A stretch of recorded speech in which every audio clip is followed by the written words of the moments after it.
Monsoon spell की धमाकेदार entry. Lahore में बारिश का 44 साला रिकॉर्ड टूट गया। शहर के मुतादिद नशेबी इलाके ज़ेर-ए-आब, पानी घरों में दाखिल हो गया। डेबिस रोड समेत कई अहम शाहराहों पर घुटनों घुटनों पानी जमा। लाहौर के 3 बड़े अस्पताल भी पानी में डूब गए। सबसे ज्यादा बारिश एयरपोर्ट एरिया में 350 मिलीमीटर रिकॉर्ड। बारिश से लेस्को के 400 से ज्यादा फीडर स्ट्रिप कर गए। मुख्तलिफ इलाकों में बिजली की फराहमी मुअत्तल। इस्लामाबाद, रावलपिंडी में भी बारिश का सिलसिला जारी। रेन इमरजेंसी नाफिज कर दी गई।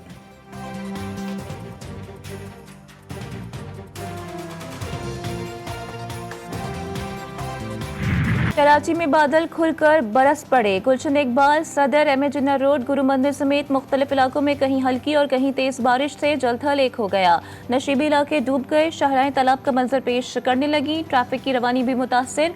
बारिश से इलेक्ट्रिक का निजाम भी बैठ गया। शहर का तकरीबन 40% हिस्सा बिजली से महरूम। महकमा मौसमियात की बारिश का सिलसिला आज भी जारी रहने की पेश गोई। सिंध में बारिशों के पेश नज़र तमाम महकमों को हाई अलर्ट कर दिया गया।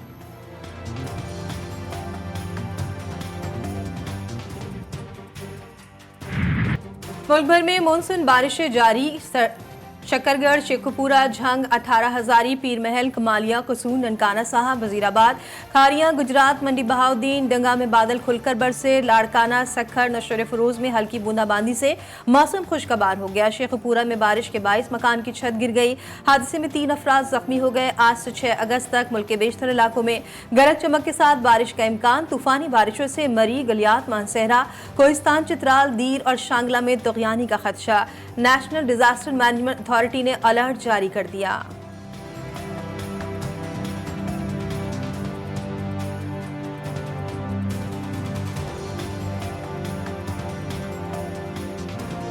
नमाज के शहीद रहनुमा इस्माइल हनिया की नमाज जनाजा तेहरान में अदा कर दी गई। नमाज जनाजा ईरानी supreme leader Ayatollah Ali Khamenei ने पढ़ाई। गैर मुल्की शख्सियात, फौजी हुक्काम, सरकारी अहदेदार समेत हजारों सोगवारान की शिरकत। नमाज जनाजा में शहीद कासिम सुलेमानी के बेटों ने भी शिरकत की। ईरानी सुप्रीम लीडर से शहीद इस्माइल हनिया के खानवादे की मुलाकात। शहीद इस्माइल हनिया के बेटों का वालिद के जस्ते खाकी पर गिरिया। शहीद को कल कतर के दारुल हुकूमत दोहा में सुपुर्दे लहद किया जाएगा।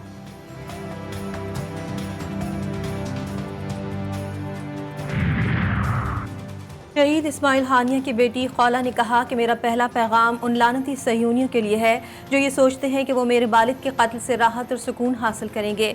मैं कसम खा कर कहती हूँ, वालिद का खून सहयूनी के लिए लानत में बदल जाएगा और क़यामत तक ये उनकी लपेट में रहेंगे। मेरे वालिद का खून फतह से हमकिनार होगा और इस पाक व पाकीज़ा सरज़मीन में बहने वाले खून के बहाव को रोक देगा।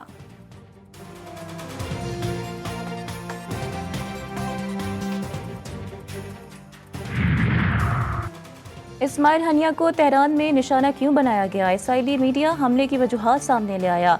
तेहरान में इस्माइल हनिया पर हमले का मकसद ईरान को आलमिया का शिकार करना था। इसराइली मीडिया ने दावा किया है कि मिसाइल ईरान से बाहर के मुल्क से फायर किया गया। यूरोपीय मुबस्सिर बराए मशरिक़ वस्ता एलिया जे मैग्नियर ने कहा कि इस्माइल हनिया को निशाना बनाने के लिए इसराइल ने जासूसी का जदीद तरीन सॉफ्टवेयर इस्तेमाल किया। बेटे के साथ फोन पर बातचीत के दौरान स्पाईवेयर ने इस्माइल हनिया की मकाम की निशानदेही कर दी।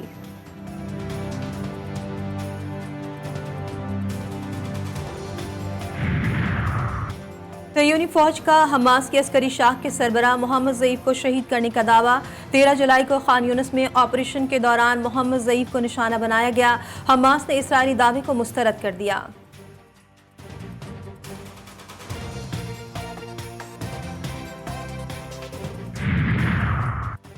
गैर मुल्की दबाव या फिर मामला कुछ और। दफ्तर खारजा पाकिस्तान ने हमास के सरबराह इस्माइल हनिया की शहादत पर जारी करदा मजम्मती बयान बदल दिया। दफ्तर खारजा की जानिब से जारी करदा प्रेस रिलीज नंबर 140 में वाज़ेह तौर पर इसराइल का नाम लिया गया था। बातिज़ा दफ्तर खारजा की जानिब से तरमीम शुदा प्रेस रिलीज में से इसराइल का नाम हज़फ कर दिया गया। वज़ीर-ए-आज़म शहबाज शरीफ से मुत्तहदा कौमी मूवमेंट के वफ़द की मुलाकात। MKM ने IPPs के साथ मुआहदों पर नज़रसानी और गैर पैदावारी चार्जेस को निकालने का मुतालबा और वज़ीर-ए-आज़म के सामने रख दिया। मुस्तफ़ा कमाल कहते हैं IPPs से मुतालिक वज़ीर-ए-आज़म से बात हो गई है, अवाम को जल्द रिलीफ मिलेगा। IPPs से मुआहदा मुल्की मईशत पर सबसे बड़ा जख्म है। अता तारर बोले, बिजली के बिल और लोड शेडिंग पूरी कौम का मसला है। बिजली सस्ती करना हुकूमत की तरजीह है। किया इलेक्ट्रिक का कराची वालों के साथ इम्तियाजी सलूक। विफाक से खरीदी गई बिजली के मुकाबले में 200% जायद महंगी बिजली पैदा करके कराची वालों की जेबों पर खूब हाथ साफ किया गया। किया इलेक्ट्रिक ने जून में डीजल से 58 रुपये 10 पैसे फी यूनिट में बिजली पैदा की। नेशनल ग्रिड से किया इलेक्ट्रिक ने 9 रुपये में बिजली हासिल की, जबकि खुद कई गुना ज्यादा महंगी बिजली बनाई।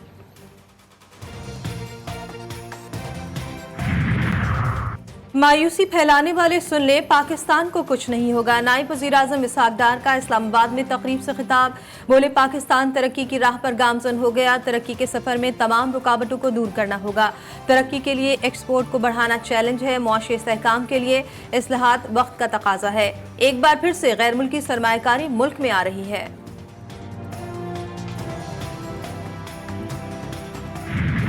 अगर हमने ये इसको आखिरी प्रोग्राम बनाना है फंड का, तो whether it's on the taxation side, whether it's on the energy side, whether it's on the SOE reforms and the privatization side, we have to move forward. और वो जो इस वक्त हमारी कुछ दिक्कत आ रही है वो उन करेंसी मिसमैचेस की वजह से आ रही है।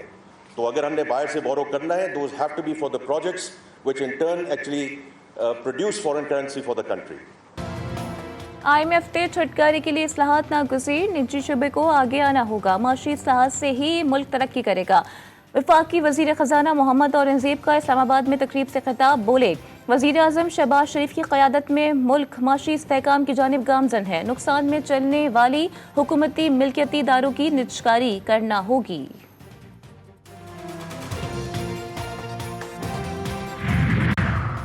हुकूमत और जमात इस्लामी के दरमियान डेडलॉक बरकरार। जमात इस्लामी का महंगाई के खिलाफ धरना 7वें रोज़ भी जारी। अमीर जमात इस्लामी हाफिज नईमुर्रहमान कहते हैं, हुकूमती मुज़ाकराती टीम हमारे मुतालबात से भाग रही है। IPPs वाला मामला जब तक हल नहीं होगा हमारा धरना ख़त्म नहीं होगा। वज़ीर आज़म बता दें, इनको 1300 सीसी वाली गाड़ी में बैठने पर तकलीफ क्या है? बड़ी गाड़ियों में बैठने पर आपको अमरीका या किसी और से नहीं पूछना पड़ेगा।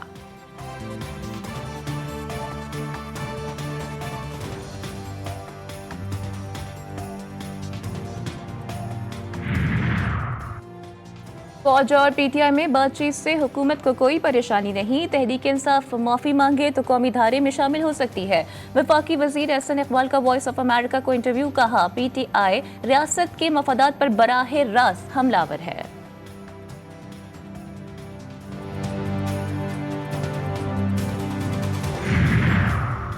इस्लामाबाद की जिला इंतजामिया ने PTI को 22 अगस्त को इस्लामाबाद में जलसे की इजाज़त दे दी। स्टेट काउंसिल ने इस्लामाबाद हाई कोर्ट को आगाह कर दिया।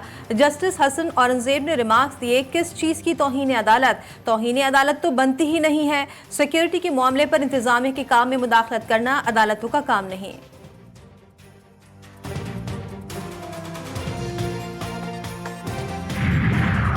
पीका के तहत गिरफ्तार PTI रहनुमा रऊफ हसन की जमानत मंजूर। अदालत का 50-50 हज़ार रुपए के मचल के जमा करवाने का हुक्म महफूज फैसला ड्यूटी मजिस्ट्रेट अब्बास शाह ने सुनाया।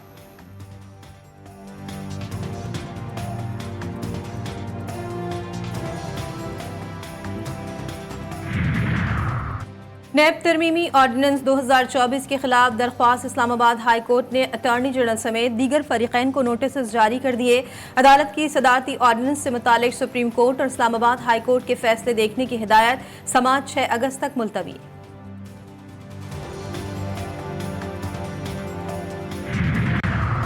Chief justice Lahore high court आलिया नीलम की तकर्री सुप्रीम कोर्ट में चैलेंज। दरखास्त पाकिस्तान बार कौंसिल के मेंबर शफकत महमूद चौहान ने दायर की। दरखास्त गुजार का कहना है कि सीनियरिटी असूल के खिलाफ चीफ जस्टिस की तकर्री गैर आइनी है। अल जिहाद ट्रस्ट केस में सीनियरिटी प्रिंसिपल तय हो चुका है। अदालत जूनियर जज की बतौर चीफ जस्टिस तकर्री कलअदम करार दे।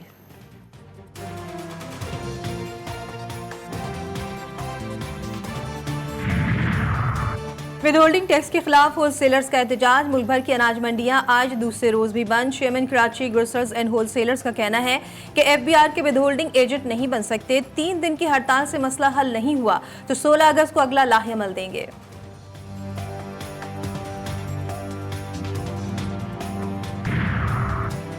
और पेरिस ओलंपिक्स में तमगों की दौड़ जारी। चीन 10 गोल्ड के साथ मेडल टेबल पर सर-ए-फहरिस्त। फ्रांस और जापान 8-8 गोल्ड के साथ दूसरे और तीसरे नंबर पर। ऑस्ट्रेलिया ने 7 गोल्ड मेडल जीत लिए।